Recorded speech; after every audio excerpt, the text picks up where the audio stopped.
अस्सलाम वालेकुम दोस्तों, कहानी मारिया का दूसरा और आखिरी हिस्सा पेश खिदमत है। ये कॉटेज मेरे वालिद ने मेरी माँ को तोहफे में दिया था क्योंकि उन्हें ये जगह बहुत पसंद थी। उसने ताला खोलते हुए मुझे बताया, ये 2 कमरों पे मुश्तमिल कॉटेज छोटा सा कॉटेज है। फर्नीचर को बड़ी बड़ी चादरों से ढांप दिया गया था। बंद रहने की वजह से कमरों में अजीब सी बिसाइंद और चीज़ों पर गर्द थी। इसने अंदर की खिड़कियां खोल दी। शाम तक हर चीज़ साफ़ सुथरी और अपनी जगह पे थी। वो किचन में चाय बना रही थी और मैं आतिशदान में लकड़ियों के टुकड़े डालकर आग जलाने की कोशिश में मसरूफ़ था। थोड़ी देर बाद वो 2 कप हाथ में उठाए मेरे सामने आके बैठ गए। तुम चाय बहुत अच्छी बनाती हो। ऐसी चाय को ग्रेट टी कहते हैं। मैंने चाय का सीप लेके कहा, शुक्रिया, लेकिन मेरे साथ रहते हुए एक परेशानी होगी। वो क्या? मैं वेजिटेरियन हूँ, गोश्त बिल्कुल नहीं खाती, सो तुम्हें भी सब्जियों पर गुजारा करना होगा। मंजूर होगा? मैंने मुस्कुरा के कहा और मुस्कुरा दी। तुम्हारे वालिद क्या करते थे? पता नहीं, मैं बहुत छोटी थी जब वो मुझे और मेरी माँ को छोड़ गए थे। मैंने आज तक अपनी माँ से उनके मुतालिक कोई बात नहीं की। मेरी माँ बड़ी बहादुर औरत है। तुम भी बहादुर हो? मैंने कहा, हाँ, मैं अपनी माँ जैसी हूँ। माँ कहाँ रहती है? वो शहर में है। पहाड़ का मौसम इसे सूट नहीं करता। यहाँ आके से सांस की तकलीफ़ हो जाती है, इसलिए बहुत कम आती है वो यहाँ। अलबत्ता मैं हर साल कुछ दिनों के लिए ज़रूर आती हूँ। मुझे अभी अपना रिसर्च पेपर मुकम्मल करना है। मैं यहाँ पुरसुकून से काम कर सकती हूँ। मुझे उम्मीद है कि तुम मुझे डिस्टर्ब नहीं करोगे।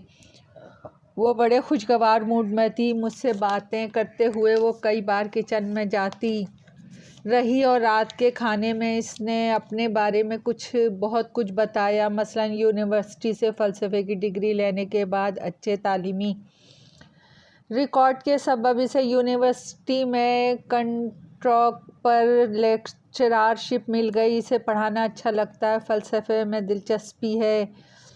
तजरीदी मुसव्विरी से बिल्कुल समझ नहीं आती। अलबत्ता मौसीकी से लगाव है। बहुत अच्छा पियानो बजाती है। आजकल वो एक रिसर्च पेपर पे काम कर रही है और स्कॉलरशिप के लिए अप्लाई किया है, वगैरह वगैरह। रात के खाने के बाद वो टाइपराइटर पे जाके बैठी। मैं सोने के लिए दूसरे कमरे में चला गया।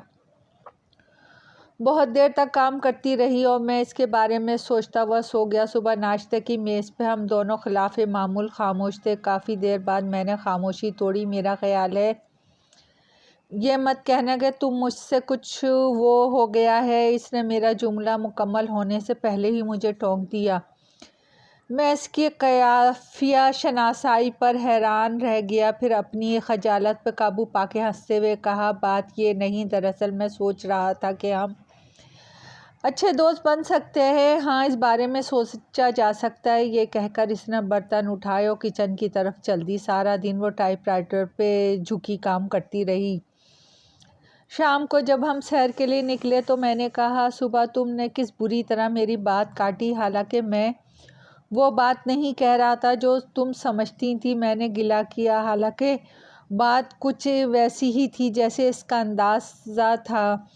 देखो, मुझे झूठ से नफ़रत है। तुम सुबह बिल्कुल वही बात कहने वाले थे जो मैं समझी थी और अब भी तुम्हारे दिल में वही बात है, इसलिए मैं बिल्कुल शर्मिंदा नहीं हूँ अपने रवैये पर। चलो, अगर वही बात है तो तुम्हें क्या इतराज़ है? मैंने मुफ़ाहमत से पूछा। मुझे हरगिज़ एतराज़ नहीं। ये खालिस्तन तुम्हारा ज़ाती मामला है, तुम जिसके बारे में जो सोचो, लेकिन मुझसे तकाज़ा मत करना कि मैं तुम्हारे बारे में वैसा ही सोचूं। अब ये मेरा ज़ाती मामला है कि मैं तुमसे मोहब्बत करूं या इस दरख्त से या अपने टाइपराइटर से। इसने रास्ते में पड़े पत्थर को ठोकर लगाई और फिर मेरी तरफ रुख कर लिया। तुम मेरे बारे में जिस तरह चाहो सोचो, मुझे कुछ फ़र्क नहीं पड़ता। तुम अगर मुझे ये भी कहो कि तुम्हें मुझसे नफ़रत है, मुझे तब भी कोई फ़र्क नहीं पड़ेगा, क्योंकि तुम्हारी मोहब्बत और नफ़रत मेरे लिए बिल्कुल अहमियत नहीं रखती। मोहब्बत और नफ़रत के इस तशरीही लेक्चर पर कुछ शिकस्ता होने के बावजूद मैंने हौसला नहीं हारा और मज़बूत आवाज़ में पूछा, तो तुम मोहब्बत को बेकार और फजूल समझती हो? हरगिज़ नहीं, मुहब्बत शायद दुनिया का सबसे खूबसूरत तजुर्बा है। क्या तुमने बहुत ज़ाती सवाल है, इसने मेरी तरफ शरारत से देखा। चूँकि तुम अब दोस्त बनना चाहते हो इसलिए बताने में कोई हर्ज नहीं है। चलते चलते हम एक पाइप पर बैठ गए जो बुलंदी पे वाकई किसी चश्मे का पानी नीचे लाने के लिए बिछाया गया था। हाँ, तुम मुझे क्या बताने वाली थी? मैंने सिलसिला कलाम फिर से जोड़ना। ये कई साल पहले की बात है। हम दोनों बहुत अच्छे दोस्त थे। अचानक इसे एहसास हुआ कि इसे मुझसे मोहब्बत हो गई। जब इसने मुझे बताया तो मुझे भी इसके बारे में इस तरह सोचना अच्छा लगा। पता नहीं ये मोहब्बत थी या क्या था, पर सब कुछ बड़ा अच्छा लगता था। बहुत सारे दिन ऐसे ही गुजर गए। फिर मैंने महसूस किया कि वो आहिस्ता आहिस्ता मुझसे दूर होता जा रहा है। कभी मुझे लगता कि ये मेरा वहम है, लेकिन वाकई वो मुझसे दूर होता गया। मगर क्यों, ये मैंने नहीं पूछा था। ये क्या बात हुई? मैंने तुम्हें बहुत पहले बताया था कि मेरा रवैया बड़ा मुख्तलिफ है दूसरों से। जब मैंने मुझसे कहा कि इसे मुझसे मोहब्बत है तो मैंने इसका यकीन कर लिया। फिर जब वो दूर हुआ तो मैंने चुपचाप इस बात का भी यकीन कर लिया, बल्कि सूरत हाल को भी खामोशी से कबूल कर लिया। तुम्हें गुस्सा नहीं आया इस पर? मैंने ज़मीन से छोटा सा एक पत्थर उठा के नीचे झाड़ियों में फेंक दिया। नहीं, इसलिए कि मैं इससे मोहब्बत करती हूँ, इसे खुश देखना चाहती हूँ। पता है, जब इसने मुझे कहा कि इसे मुझसे मोहब्बत है और मैंने इसकी बात का एतबार कर लिया तो वो कितना खुश था, और इसे खुश देखकर मुझे कितनी खुशी हुई तुम अंदाज़ा नहीं कर सकते। क्या वो अब तुमसे मोहब्बत नहीं करता? मैंने एक कंकर और उठा लिया। शायद नहीं, या शायद करता भी हो। शायद, मैंने कंकर उठा के नीचे फेंका। या शायद नहीं, मैंने दोहराया। इस शायद और शायद नहीं की बेयकीनी तुम्हें परेशान नहीं करती? अब मेरा रुख इसके रूबरू था, नहीं इसलिए कि हो सकता है मुझसे अलग होकर ज़्यादा खुश हो, बल्कि मुझे यकीन है कि वो ज़्यादा खुश है। क्या तुम अब भी इससे मोहब्बत करती हो? और अपने सब तकाज़ों से दस्तबरदार होकर अब मुझे इसके तकाज़ों से हमदर्दी थी। हाँ, पहले से कहीं ज़्यादा। लेकिन तुम नहीं समझोगे, क्योंकि ये दो चीज़ है जो वक्त के साथ साथ अपनी जड़ें मजबूत करती चली जाती है। मोहब्बत, मुझे इससे कई गुना ज़्यादा मोहब्बत है, इस वक्त से बहुत ज़्यादा, जब वो मुझसे मोहब्बत करता था। हम पाइप से उठे और फिर चलने लगे। चलते चलते मैंने इसके चेहरे पे निगाह डाली। इस शख्स के ज़िक्र पे इसकी आंखों में अजीब सी चमक थी, वो चमक जो एक फातेह की आंखों में होती है और कहती है कि देखो, ये मेरा ही काम था जो मैंने किया और मैं इस पर नाज़ा हूँ। बर्फ़ के ज़र्रे फिर गिरने लगे। हम काटेज से काफ़ी दूर निकल आए थे, अब वापस चलना चाहिए। मैंने कहा, शायद बर्फ़बारी शुरू होने को है। हाँ, वो चौंक गई। वाकई बहुत देर हो गई है। बर्फ़ सचमुच गिरने लगी है। सारी रात बर्फ़ गिरती रही। सुबह हर चीज़ सफ़ेदी में दब गई।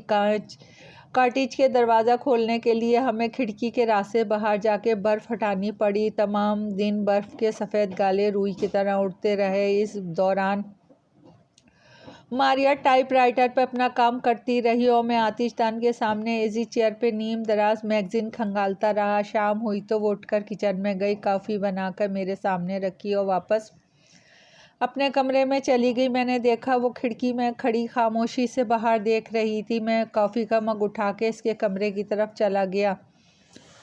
वो मुझे आता देख के बोली, चलो बाहर चलते हैं। चलो, और हम तैयार होकर बाहर आ गए। बाहर मौसम बड़ा शदीद था। बर्फ़ थम चुकी थी, मगर गहरे बादलों ने आसमान को ढांप रखा था। हम खामोशी से चले जा रहे थे। मैं रात भर इस शख्स के बारे में सोचता रहा। मैंने खामोशी तोड़ी। क्या सोचा? इसने मेरी तरफ देखे बगैर पूछा। यही कि वो यकीनन बहुत अच्छा होगा जिससे तुम इस तरह मोहब्बत करती हो। नहीं, बहुत अच्छा तो नहीं, बल्कि देखने में तो शायद वो अहमक नज़र आता था। तुम्हें हैरानगी होगी ये सुन के कि लोगों की अक्सरियत इसे नापसंद करती थी, लेकिन वो किसी की परवाह नहीं करता था। बड़ी से बड़ी बात पर भी वो हंसता रहता था और कभी छोटी सी बात पर हफ्तों बीमार पड़ा रहता। वो बहुत अजीब व गरीब है। ज़िंदगी को सर्कस के एक खेल समझता है। इसके दोस्तों का ख्याल है कि इसने अपने ऊपर एक जोकर का खोल चढ़ाया हुआ है। दरअसल वो अंदर से इतना ही कमीना है जितना बज़ाहिर वो बेज़रर नज़र आता है, लेकिन है बहुत ज़हीन, और ज़हीन लोग मेरी कमज़ोरी हैं। अब कहाँ है मेरा तजस्सुस बढ़ गया। वही है, हम हफ्ते में एक बार ज़रूर एक दूसरे से टकराते हैं, कभी यूनिवर्सिटी के बरामदों में, कभी बस स्टॉप और कभी किताबों की दुकान पे, लेकिन एक दूसरे को देखकर अजनबियों की तरह गुजर जाते हैं। हमारी 5 साला दोस्ती में बहुत दफ़ा ऐसा हुआ कि हम एक दूसरे के लिए अजनबी होकर इस तरह हुए कि गोया एक दूसरे के लिए थे ही नहीं, कुछ गोया थे ही नहीं। हम 6 माह एक दूसरे की तरफ ना देखते, फिर अचानक वो कहीं से आ निकलता, यूँ मिलता जैसे कुछ हुआ ही ना था। मैं कभी इन दिनों का ना पूछती जब वो ना आता था। हम दोस्ती फिर वहीं से शुरू कर देते जहाँ छोड़ी थी, बग़ैर किसी सवाल और जवाब के। क्या वो फिर अचानक आ जाएगा? मेरा ख़्याल है अब नहीं, क्योंकि अब के बहुत सारे दिन गुजर गए, शायद साल से भी ज़्यादा। अजीब, बल्कि बहुत ही अजीब। मैं तो इसे गैर इंसानी रवैया कहूँगा। प्लीज़ ऐसा ना कहो। वो अजीब ज़रूर है मगर गैर इंसानी नहीं। मुझे तो ये सब अच्छा लगता है, लेकिन तुम नहीं समझोगे। चलो कॉफ़ी पीते हैं। जब हम कॉफ़ी पी के निकले तो बाहर अंधेरा हो चुका था, बर्फ़ फिर से गिरने लगी थी। क्या ख्याल है, वापस चलें या कुछ और आगे जाने का मूड है? इसने पूछा। जैसा तुम चाहो, मैंने रास्ते की तरफ हाथ बढ़ा के कहा। तो चलो थोड़ा और आगे चलते हैं, आज सर्दी कम है बर्फ़ के बावजूद।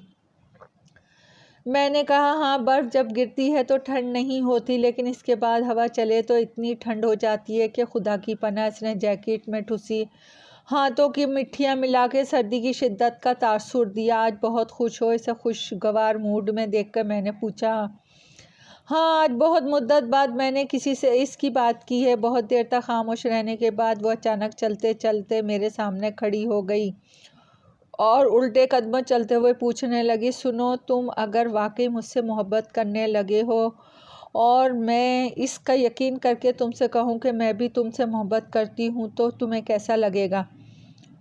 दूसरों को हैरतों में मुब्तला रखना शायद इसका मनपसंद मशगला था। मैं चकरा के रह गया। क्या चीज़ है ये लड़की? सर पर फूलदार स्कार्फ बांधे हुए मुझे बिल्कुल छोटी सी बच्ची लगी, जो उल्टे कदमों चलते हुए किसी चीज़ के लिए ज़िद करती है। बोलो ना, तुम्हें कैसा लगेगा? इसने बदस्तूर उल्टे कदमों चलते हुए इसरार किया। अब मुझे गुस्सा आ गया। बहुत अच्छा लगेगा। हाँ हाँ, मैंने एक खोखला कहका लगाया। मुझे ऐसा लगेगा जैसे बादलों से अचानक चांद, बल्कि सूरज निकल आया हो। बर्फ़ में दबी ख़िज़ा रसीदा डालियों पर अचानक फूल और शगुफ़े फूट पड़े हों और आसमान से सितारों की बारिश होने लगे। मैंने हाथों को हवा में लहरा के मंजर कशी की। मेरी हालत पे वो बेतहाशा हंसने लगी, इतना हंसी कि इसकी आंखों में पानी आ गया। ये क्या पागलपन है? मैंने बाजू से पकड़कर इसे हल्का सा झटका दिया। वो एकदम चुप हो गई और हथेलियों से आंखें पोंछने लगी। चलो चलते हैं, इसने कहा, और हम खामोशी से कॉटेज की तरफ चल दिए। रात के खाने के बाद जब मैं सोने के लिए अपने कमरे में जाने लगा तो वो भी कंबल ओढ़ कर लेट गई। आज काम नहीं करोगी? मेरा मतलब है टाइपराइटर से रोमांस वगैरह। नहीं। क्यों नहीं? जी नहीं चाहता हूँ। मुंह पर कंबल डाल के इसने करवट बदल ली। मैं अपने कमरे में आ गया। सोने से पहले मैंने फ़ैसला कर लिया कि सुबह को वापस चला जाऊंगा और नाश्ता मैंने इसे ये भी बता दिया। हाँ, तुम्हें चले जाना चाहिए। मेरा ख्याल है कि बर्फ़बारी अभी कुछ दिन मज़ीद होगी, इससे पहले कि रास्ते बंद हो जाए। तुम चले जाओ। जब मैं जाने के लिए तैयार हुआ तो मुझे बस स्टॉप तक छोड़ने आई। तमाम रास्ते हम दोनों खामोश रहे। बस स्टॉप पे इक्का दुक्का मुसाफिर थे। कंडक्टर ने बताया कि मुसाफिर अभी पूरे नहीं हुए, रवानगी में थोड़ी देर लगेगी। चाय पियोगे? इसने पूछा। हाँ ज़रूर। करीब ही एक थल्ले पर बैठे चाय वाले ने शीशे के गिलासों में चाय ली और वहीं बर्फ़ से ढके फुटपाथ पे खड़े खड़े पीने लगे। तुम बहुत अच्छी मेज़बान हो। शुक्रिया। वो हल्का सा मुस्कुराई। तुम्हारी वापसी कब होगी? वो एक रोज़ बाद। मैं ख़त लिखूँगा, जवाब देना। इसने असबाब में सर हिलाया। अगर तुम्हारा स्कॉलरशिप मंजूर हो गया तो चली जाओगी? हाँ, लेकिन माँ की वजह से परेशान रहती हूँ। बहरहाल देखूँगी कि। और तुम क्या करोगे जाकर? मैं क्या करूँगा? मैं फ़लसफ़े में दिलचस्पी लूँगा। वो खिलखिला के हंस दी। इसी वक्त बस ने हॉर्न बजाया। मुसाफिर पूरे हो गए थे।